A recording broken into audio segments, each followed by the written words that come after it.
Gypsy Rose Blanchard, a little girl whose mother Dee Dee was known as a loving, caring single parent of a profoundly disabled child. It's Mayberry. We're moving to Mayberry.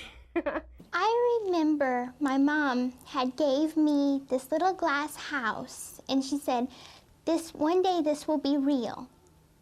And now it finally is. Gypsy and her mother had just moved into a Habitat for Humanity home in Missouri after their house was devastated in 2005 by Hurricane Katrina. It appeared to be a feel-good story for this child, whose mother said she had brain damage, leukemia, asthma, muscular dystrophy, and was not able to walk.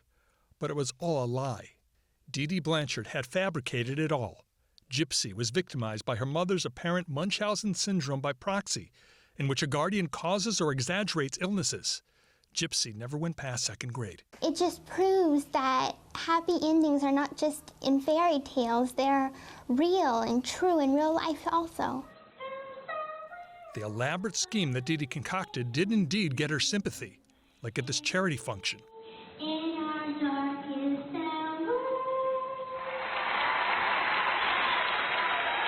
Thank you, Dee Dee. And always said, you're the reason I was born to be your mama. State of Wisconsin versus Gypsy Blanchard. But then, in 2015, Gypsy and a long-distance boyfriend were charged with murdering Dee Dee.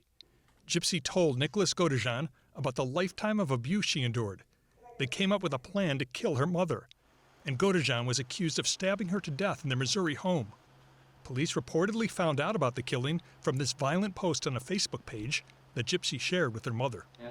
Do you swear or affirm that the testimony you're about to give will be the truth, the whole truth, and nothing but the truth? Yes, sir. Would you state your name for the record, please? Gypsy Blanchard. And how old are you? I'm going to be 25 years old at 24. Gypsy's boyfriend was found guilty and is serving a life sentence. I would have never did it if it was not for me. Prosecutors felt Gypsy needed to be held accountable, but because of the abuse she experienced, they agreed to a plea bargain. She's to be sentenced to 10 years in the Missouri Department of Corrections. While in prison, Gypsy talked with TV personality Dr. Phil about how her mother lied to doctors and how her mother handled her medical appointments. She told me that I couldn't speak during a doctor's appointment. She would tell me, sit in the wheelchair, play with your Barbie dolls, and let me talk and don't interrupt. My mother told the doctors that I was mentally incompetent. Gypsy also said her mother tried to convince her how helpless she was. She would always use the medical term for everything that was wrong, that I had microcephaly, which is small head, that my brain didn't develop right, and I'll never mature past a 6-year-old's level. After she was sentenced to 10 years in prison, Gypsy was told this. She'll have to do 85% of her sentence before she's eligible for parole. And today, that 85% is now over.